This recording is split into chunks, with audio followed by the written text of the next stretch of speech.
You're watching Drakewing Gaming. Enjoy the video.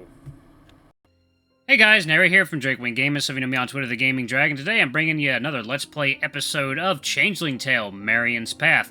So guys, please sit back and enjoy for the next 18 minutes while I entertain you. Let's jump right in. I am really glad I've got the night safe work filter on this one, because I have a feeling it's going to be a spicy one. Anyway guys, let's jump right in. Alarm changer up and let's go. Okay. Also, there's a lot of extra dateable characters planned for this game. Like, I thought this game's development was almost done. No, they're just getting started. They're getting a lot more content to add. I am very much looking forward to it. Anyway, guys, here we go. Her voice... Look at it right there. Marion. Her voice is soft, and as I climbed the ladder to find its source, I wondered just how deeply Jesse's words had cut. Over here. Goodness, what are you doing in the loft? Is everything alright? She sits nestled in the corner, among stored hay and pails. Yes, I'm fine. Squish. Rain's demeanor is peaceful, placid even, but I sense there is something she's not telling me. I take a seat beside her and take her hoofish hand into mine. I'm so sorry about what Jessie said, what she did. We talked about it after and she felt awful. A smile spreads across Marion's face and she shakes her head.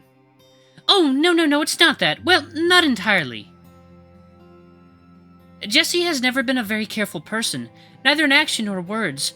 I can't begrudge her for being her, especially so soon after she's come home. Tell me where you find the patience. She laughs, and the sound of it lifts my heart. A sprinkle of practice, a dash of sisterly duty, and a heap of fresh perspective. Aye, things weren't the same with her gone, eh? Things aren't the same when you've grown horns and a tail, either. She grabs the tip of her tail and uses it to tickle the underside of my chin. I agree with her, once I've stopped chuckling. That too, you know. I can scarcely put to words how proud I am to see the way you've grown to accept this magic. Thank you.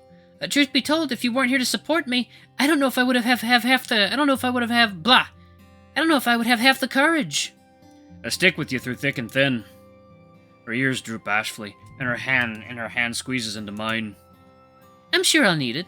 As much as I want to embrace this form, some aspects are still difficult.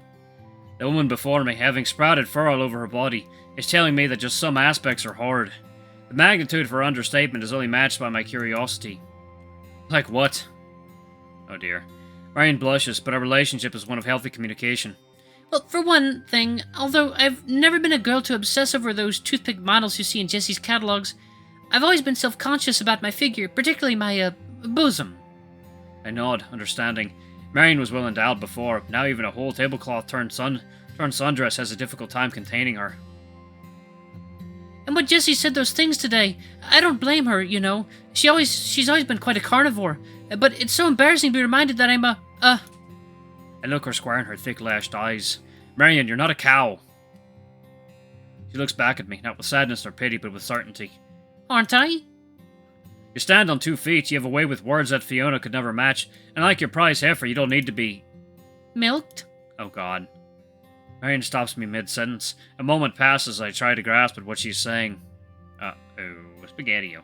Then she slowly peels the yellow checkered fabric back over the bulge of her hips before answering my unspoken question.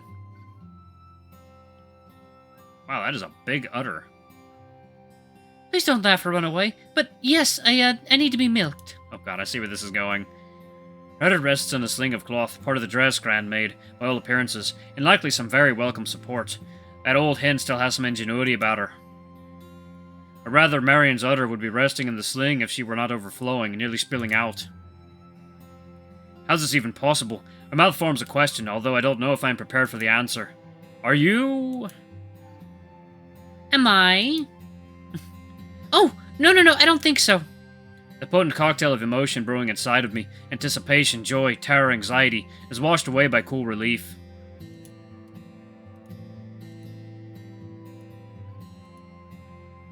It started weeks ago, and since we started being intimate. You've been like this for weeks. Yes, well, no. It only seems to happen after I'm at my happiest, particularly when we've, been close. She blushes again and I realize it must be as well. Her pink cheeks are impossibly cute. It's never been like this, though. I think last night, with all the excitement, well, it filled me to the brim with a joy. I can tell that this line of talk embarrasses her. Me too, for that matter, but she speaks quickly, seemingly glad to finally have someone with whom to confide this secret. Usually it's just a trifle, less than an hour's worth of work to express, but today you can see I've been at it since waking and hardly made a dent. Sure enough, the pail closest to her is half full of milk, and my mind swirls, and I must make a conscientious effort to steady myself. This is unusual, yes, any more unusual than sprouting a muzzle and a set of hooves. In the scheme of things, not particularly. I try to put a positive spin on it. It's remarkable, Marion. It's a pain, Malcolm. Can you imagine milking a cow with these? She wiggles her hand hooves at me. Inefficient, impractical, not to mention uncomfortable. The rest of this body I can adapt to, but these? Some cruel joke. Helpless, I concede the point. If this is fey magic at work, it seems in keeping with their mischief, all right. She deflates, helpless as well as in her predicament. I suppose. This is part of my life now, isn't it? I'll have to learn to live with it, perhaps even learn to like it, like everything else. Like me. Silly, I've always liked you. I smile and hope she's right. We're navigating uncharted territory, part of something bigger than us both, but the important thing is we're together. Marion suddenly looks as if she's just realized a loaf has been left too long in the oven. Listen to me, rattling on about my unmentionables like this. I've forgotten my manners. Oh, I hope I've not affronted your sense of dignity. As if ritual and proper etiquette hasn't been tossed out long ago. Of course not. It's quite all right. I'm here to listen and to help where I can. She smirks, shaking her head. Goodness knows why you put up with me in my vagaries. I'm sorry to have worried you. Think nothing of it. Are you sure there's nothing I can do to help? We both glance down at the pink mound hanging off her stomach. Do that picture again. That's a good one. Not unless you want to grab a pail and pull up a stool. Even though I join in the laughter, I can't quite tell if she's entirely joking. No, but thank you, Malcolm. I just need some privacy and time. It'll be a while yet before I, finish. I nod, still feeling bad for her burden, but I know when I've been dismissed. I make my way back to the ladder. Peering over the edge of the loft, I see Fiona looking back up at me. I'd milked this cow yesterday. It was just part of the day's routine. Now I will never look at that simple task the same way again. Perhaps I'm being overdramatic. This is definitely not something I'd imagine happening to Marion, but the situation is familiar. The task is routine. The methods are the same. The biggest difference is that this is someone I care deeply about. Looking back, I see Marion touching at her udder, wincing. Boy, get back up there and milk those teats. She spots me, notices my hesitation, and sends me a reassuring look that lets me know everything will be alright. Don't worry about me, Malcolm. Go on, just make sure my sisters don't stumble in on me, or worse, cause another catastrophe. I fear we've already left them to their own devices for too long. And make sure they don't get into too much trouble. As I begin to crawl back down the ladder, I pause one last time. Marion, I love you. I love you too. I'll see you very soon. Surprised he didn't get up there and milk her. Well, that is a sentence. Miraculously, the McLeod house is intact when I return. Jessie and Grace are sitting at the table discussing some of the Stag and Nanny's more unusual clientele. You remember Agnes? Last week he came in so bloated, he brought his Angus. He brought in his prized sheep along for a drinking buddy. His words. Would you believe it's not the first time? He even tried to get me to dance with that poor Willie soul once. Lucky for him, Bill runs a pet-friendly establishment. Is a sheep a pet? Is a sheep a pet? Our sister is a cow. Who are we to judge? I'm not sure if I should respond with good humor or reproach. Instead, I change the subject. Say, Jessie, do you miss it? The Stag and Nanny? Of course I do. It may be a wee dingy pub, but by God, it was my wee dingy pub. We all raise a glass to the Stag and Nanny, even though our mugs are only filled with tea.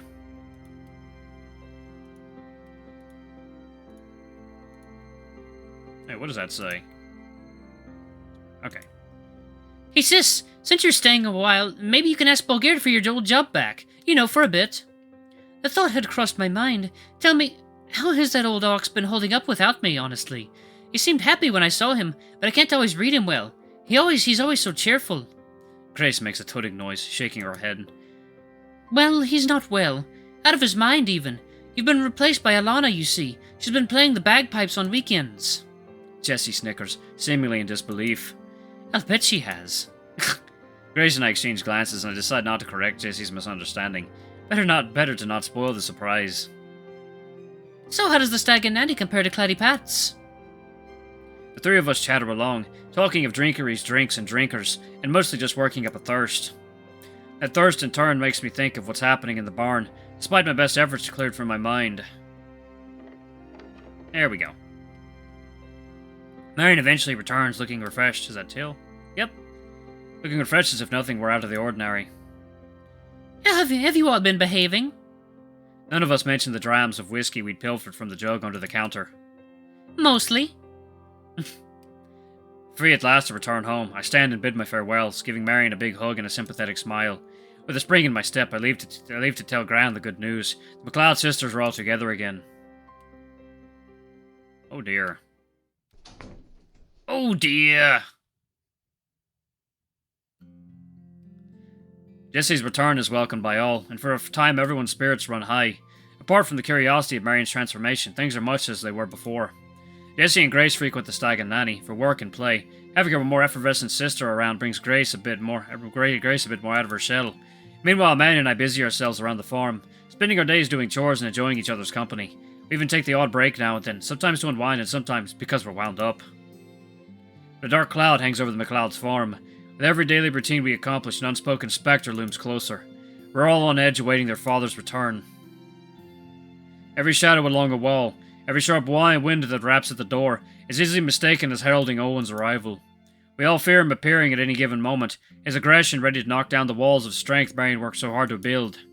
The knowledge that he could be 5 minutes, hours, or days away is easily ignored, but ever present. For me and Marion, the portent drives us closer. I spend more time now at her farm than my own. Marion hardly ever leaves. It's become our refuge, our safe house. There we seize every moment we can to be together, to support each other, to make love.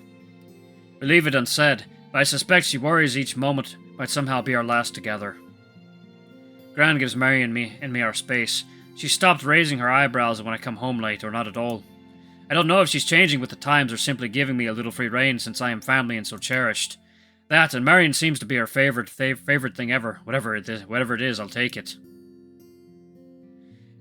Excuse me. Marion's sisters are supportive as well. They seem to be rallying together in the face of this invisible threat. Jessie finally acknowledges all the hard work Marion puts in, something Jessie must have realized after living on her own for this brief stint. Marion in turn eventually tells Jessie that she is proud of her, and I echo the sentiment. I guess change does all of us a great deal of good.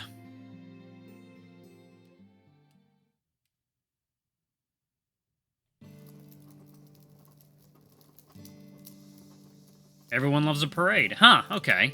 Oh yes, the heifer parade. Of course, the two still don't see eye to eye. I'm finishing up a round of whist with the McLeods one evening when Jessie starts to push Marion a bit too far. You know, Marion, your cheeses are selling faster than you can make them these days. Uh-huh. Marion nods to herself. I wish I were able to make more. I've only got the milk I've got. I wink at her and she blushes. Don't I know it? Well, short of milking yourself. Wait, you can do that? Shouldn't we finish this hand? Marion impatiently fans her playing cards and one flies out of her hoof. No, I want to hear about the milk. Jessie, what were you saying? The heifer parade. It's next week.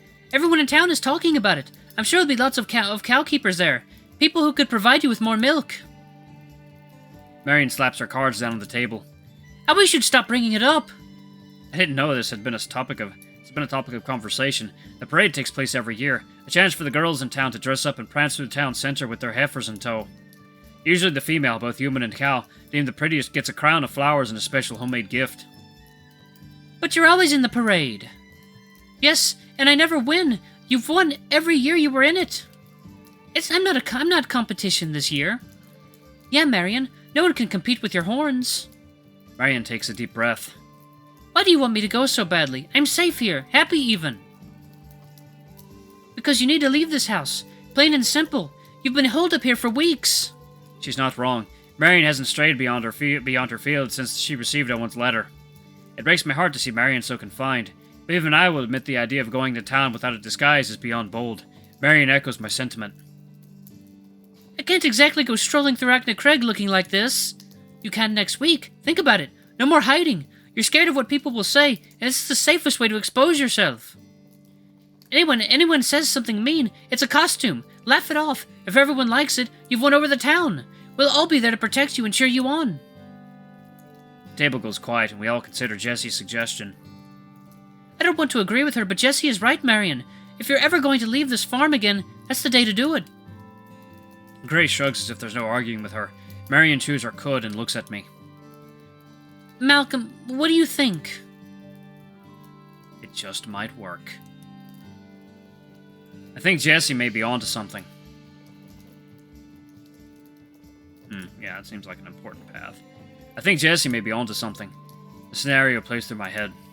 It could be life-changing. People would be thrilled to see you, but it could be dangerous. You never know how others will react. Either way, your sisters are right. This is the best chance to try. I can get you out quickly if it seems uncomfortable. You can say it's a costume, that's all. I watch Marion's face fall. I know that's not true. That's not you. You're not a liar. But it's a fair option if we need it. The more I speak on it, the more idea seems like it just might work. I think of all the people who've missed you. Everyone from church. I think you would love to be around them, even for a short time.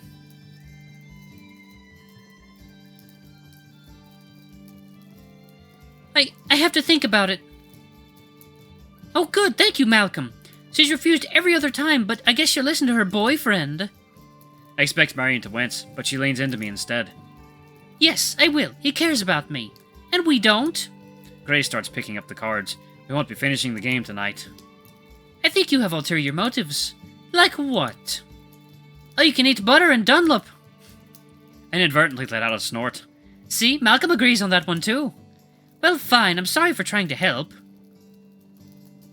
Oh, maybe you can help me with my makeup, Jessie. Jessie's eyes light up. So you're going? I haven't decided, but I'll keep it in mind.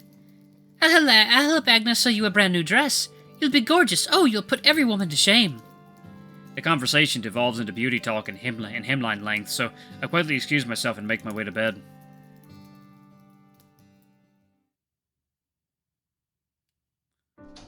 As I close the door to Marion's bedroom, I watch the three sisters huddle together like a flock of hens. They discuss fashion, Marion's footwear options, and whether she should bob her hair. The shadows on the walls shake to and fro, and I laugh to myself about how the trauma of one moment can turn into frivolity the next. Normally this type of women's chatter would irritate me to no end, but tonight, a great swell of relief and anticipation bubbles under my skin. Is Marion really considering leaving the house, and going to town? I tuck myself under the covers and stare at the ceiling, milling it over, trying to keep awake until my bedmate comes to lie beside me. My sweet, sweet Marion. One thing I've been lacking these past months is being able to show her off, to brag that this caring, beautiful, intelligent woman loves me. Me, of all people. Her neighbor turned lover. Maybe I'll be able to share that soon. Share the news with other people. I could barely contain my excitement. Fall asleep beaming with pride.